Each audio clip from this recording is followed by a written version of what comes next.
ॐ सोमनाथाय नमः। ॐ मल्लिकार्जुनाय नमः।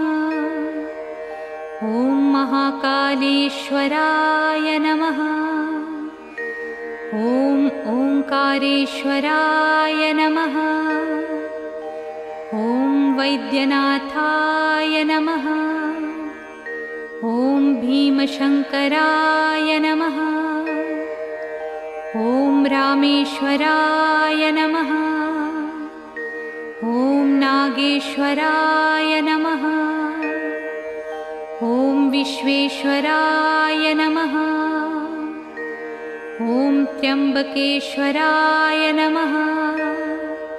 ॐ केदारेश्वराय नमः। ॐ भुस्मेश्वराय नमः।